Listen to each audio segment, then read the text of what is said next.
Help support AMTV by becoming a patron, an AMTV staff member, and following us over on Twitter.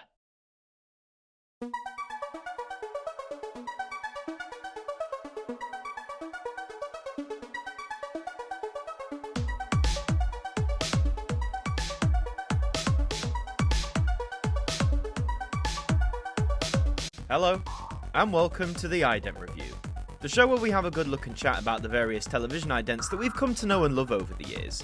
And for this instalment, we'll be looking at the rebranded look for the ITV lineup of channels that debuted in 2022.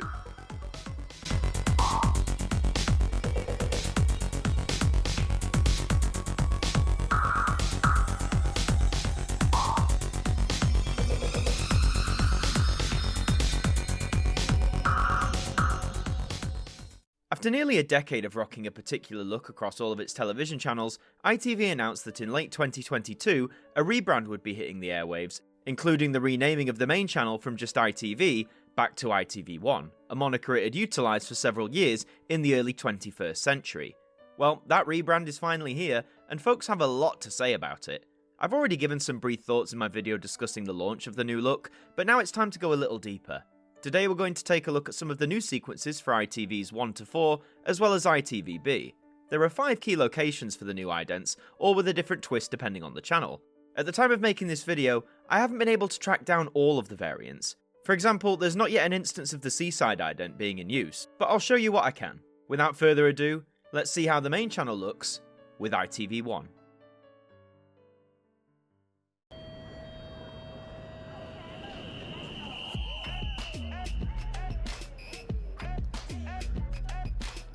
Well, here we are with a brand new look for you. Start your day with us now here on ITV1. It's Good Morning Britain.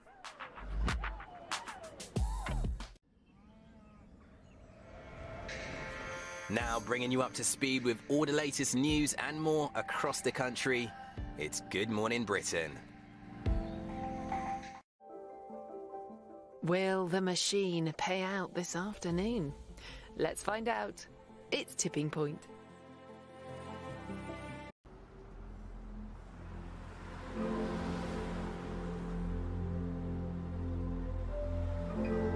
Now on ITV1, here's the latest with the lunchtime news. Familiar, yet a splash of the new in there too. Now to get this out of the way, I've seen a ton of criticism levelled at this rebrand already for not really doing anything new. At its heart, it's just a bunch of people at a location doing something, which sure, that has been a tried and tested model for much of the last 20 years when it comes to TV idents, but you could levy that criticism at 20th century idents for always just being a basic icon or symbol. Technological limitations aside, the idea of showing folks in recognisable settings is always one I felt I could get behind. Being the main channel, ITV1 sees us visit a train station, a rural country-like area, and also a cityscape at both day and night. Starting off at the train station, the evening setting, with most of the light coming from the train station itself, is one we can all relate to. The fun comes in when the logo appears and we witness some people dancing to a catchy beat. I like the colour tones that surround the dancer, and it helps provide a bit of vibrancy to what otherwise could be construed as a dull location. Also regarding the ITV1 logo itself, the light blue tones work really well, and the numeral I've taken a liking to also, though I know some people find it inconsistent with the ITV Ream font, which has survived this rebrand entirely. Moving on to the country variant, we see a group of people playing about with kites whilst on their picnic. Now precisely where all the other kites in the sky have come from remains to be seen, but I like how it's not a gloriously sunny day, as many a British picnic has been spent in mild or dreary weather. I find this one slightly weaker than the station. I would have wanted more focus on the kites themselves, the different shapes and sizes they come with, maybe shots of the people flying them interspersed between. Alas, this feels more like we're watching from a distance, and outside of the kites there's nothing really to draw us in. Given that ITV1 is the main channel of the brand, I can understand wanting to showcase a generic looking sequence to try and appeal to everyone, but in wanting to appeal, you've also got to be interesting, something which this ident unfortunately lacks a little of. Jumping now to the cityscape, this currently is the only new ITV ident to contain 2 different variations within itself, these being day and night. Now, I'm a sucker for a good old gander at a skyline like this, but these two are screaming of missed potential. To start with the good, during the day sequence, I like that we see a flock of birds scatter once the camera pans over. It's a really nice effect, but outside of moving the camera over, there's not much happening here. The night sequence feels even lazier, seemingly using the exact same footage, only now colour graded to appear as if it's nighttime. And even if new footage was authentically shot at night, What else is there to say? It's like we have a good setup and a good location, so why isn't anything more interesting being done with it? So outside of the train station variant, ITV1's new look feels a little underwhelming so far. I haven't been able to find any versions of the cafe ident that use ITV1 yet, or the seaside sequence as mentioned earlier. So with that said, let's now switch channels over to the other side's longest running sister channel, ITV2.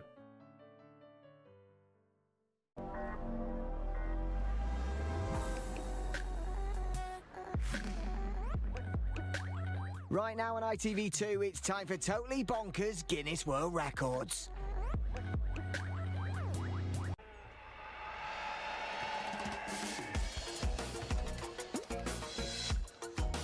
Right now on ITV2, it's time for Totally Bonkers Guinness World Records.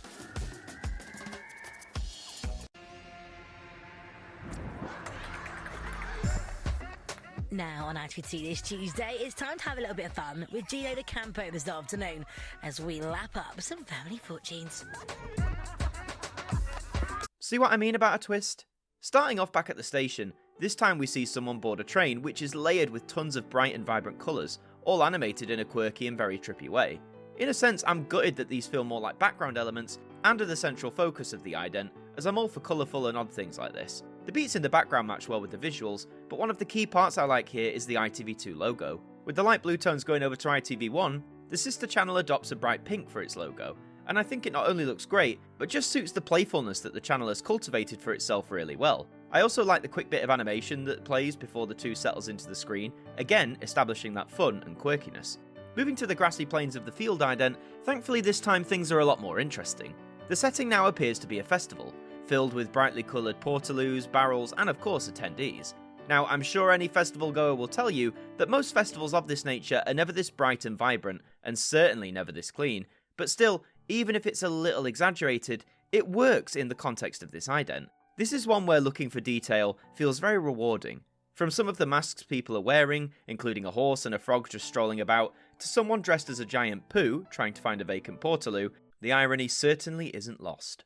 But this is what I mean about an ident not looking too bare, like the field variant for ITV1 did.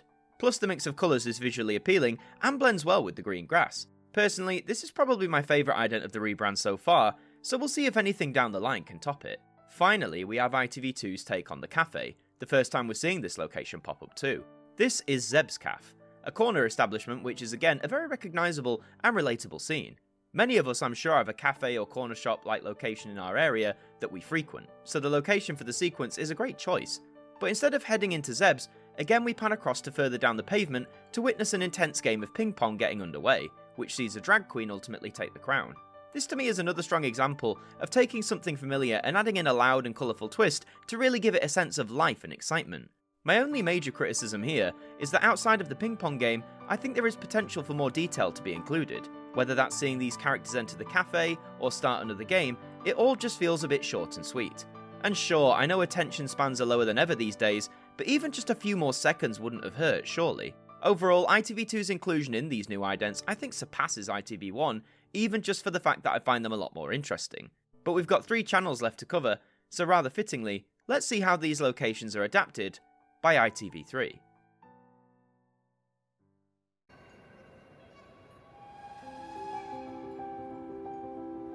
Ah, the memories. We're going back in time now on ITV3 for some classic Coronation Street.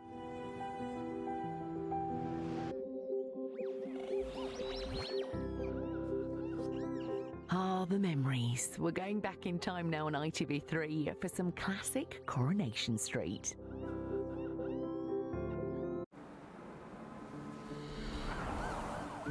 We're going back to the early days now on ITV3, and it's even better the second time around. Sit back and enjoy classic Emmerdale. Going back to the past with this one, ITV3 as a channel is no stranger to showcasing legacy content from the other side, with the past being a big focus of the channel. The train station variant here is absolutely gorgeous. We get this lovely piano-based music in the background, which shows a woman running towards her partner, who appears to have recently returned from some sort of military mission, possibly a throwback to returning soldiers from World War II. Everything about this just works for me. The Baron station at night, the piano driving music, making a nice contrast from the more modern sounding beats we've heard, and the reunion of two lovers presumably after a lengthy period of time. It may scream of the old-time cliches associated with both romance and this era in particular, but it genuinely made my heart feel very warm. And as part of a relaunch, this feels like a true winner. The almost holographic nature surrounding these two further punctuates that this is a window into the past, presented elegantly and in a very touching manner. This is certainly a contender for my favourite ident of the rebrand, competing with the Field variant on ITV2. Speaking of the Field, ITV3's take on this unfortunately feels like we're going back to ITV1's approach of a more bare-looking visual. Instead of festival goers or kite flyers, we have a group of men going about metal detecting. Now I know there are dedicated folks who go out metal detecting, but I also know that many see it as a hobby of the past, which in ITV3's context works really well. However, we don't see these guys find anything, just pacing around looking, which I know is half the battle with metal detecting, but it doesn't necessarily make for the most engaging ident. While saying that, right at the end, the man digging gets a gold glow on his face, implying that he's found some hidden treasure. But because he's far away, you really have to squint to see it, and as someone with poor eyesight like me, that's not the most fun experience. If we actually could see these guys find something, that would have been great, but alas, this one sadly comes across as a dud, in my opinion. Now, the cafe variant for ITV3 brings everything back to being a win. This time we see Zebs in the dark of night, before panning over to the right as before. However, instead of a ping-pong battle going on, we see a lone investigator, torch in hand, searching for some clues. Now this again properly leans into the classic feeling that the train station did. The long trench coat, searching a deserted street corner, it all feels like the setup to a classic crime drama or something of that nature. The moody soundtrack here also adds to the atmosphere that the sequence is going for. I just hope that going forward, as ITV continues to introduce new idents into the mix, that they continue to fully lean into the classic theme that they partially demonstrate here. Not only does it aesthetically look really pleasing, it also makes it unique within ITV's televisual catalogue. It may not interest everyone in terms of its content, but when it comes to the new idents, ITV3 has definitely interested me. But now we continue to channel surf and settle on the next number down the list, ITV4.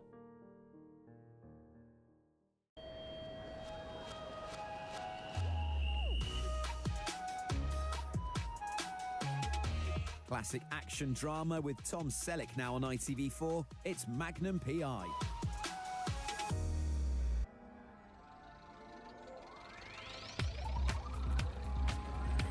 He's the legendary outlaw, the saviour of the common people. He's Robin of Sherwood on ITV4.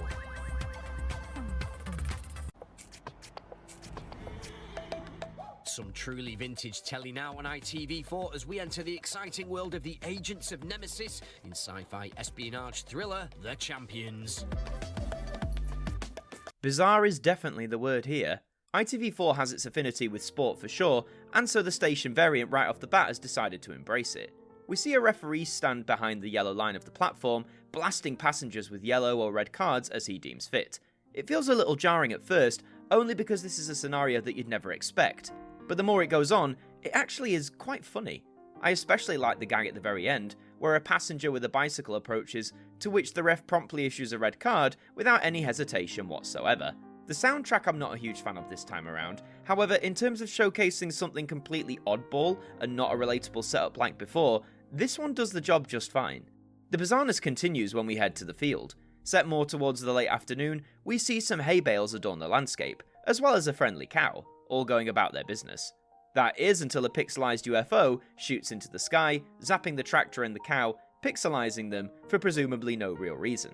I really like the design of the spaceships, the bright colours contrasting well with the more subdued palette of the field, and once more, that blend of the absurd with reality comes off as both amusing and also quite charming. I would have liked this sequence to have been a little longer, just to see what other havoc the aliens could have gotten up to, but as it is, it's a perfectly fine ident, but far from being my favourite. The cafe sequence is next, and this one leaves me a little baffled to be honest. We're back at Zeb's once again, before shooting our focus to a bunch of equestrians catching a break together, their horses munching on hay idly nearby. Whilst this looks nice visually, it just feels like it lacks a major impact. These guys and their steeds are just sort of there. I'm not engaged or too interested in the why or the how, because the ident offers me as a viewer nothing much to go on. So out of all the sequences we've seen today so far, this has to undoubtedly be one of the weakest in my opinion. No disrespect to any equestrians out there, but horses aren't really my thing. So whilst ITV4 has some great ideas in mixing the abstract with the ordinary, I feel it needs some more developed work in the years to come to really cement the idea and make it feel fresh and exciting. And now we come to our final channel of the big ITV rebrand that we'll be looking at today, ITVBe.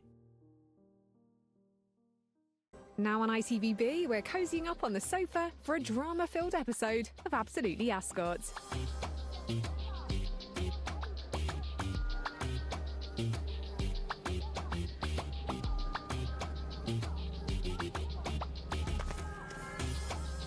Hope you're good. Time now for buying and selling on ITVBe with our property expert brothers, Drew and Jonathan.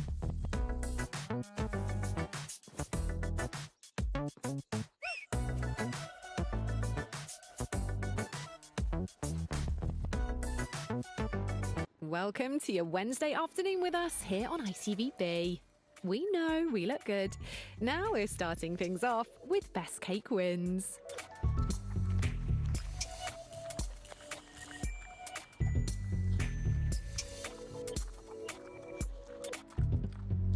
Is this meant to represent reality? The train station is grounded in that realm, of course, but what's going on board the train? That seems a little odd. As someone on the platform is on their phone, the passenger on the train is seemingly tearing and throwing things at the window in a bid to get their attention. At least I think that's what's happening here. I don't have much to say really, because if I as a viewer can't clearly identify what's going on, then my engagement isn't going to be strong at all. Can the other locations do a better job for ITVBe? Well, in the field we see a female farmer, adorned in bright pink, chuck some hay off a trailer before boarding a tractor, and that's about it.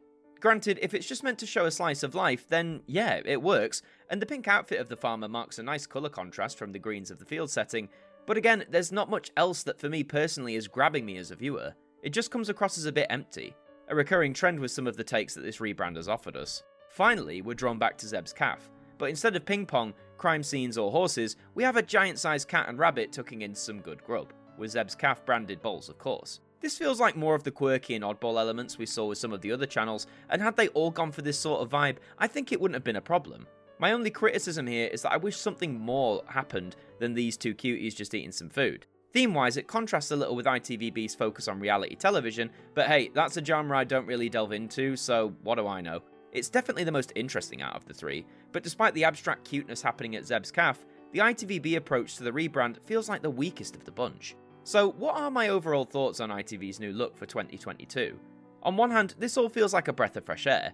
The idea of using the same locations or with a different twist depending on the channel is a cool concept, but its consistency in terms of how successful it is with that is all over the place. For every winner, there's also a dud, but I appreciate that these have only just hit the airwaves, and given a few months in the next few years, with the expansion of the set, it has potential to go down as one of ITV's best. Plus, I hope we eventually see the briefly teased seaside ident in action, as well as every channel getting a chance with each location.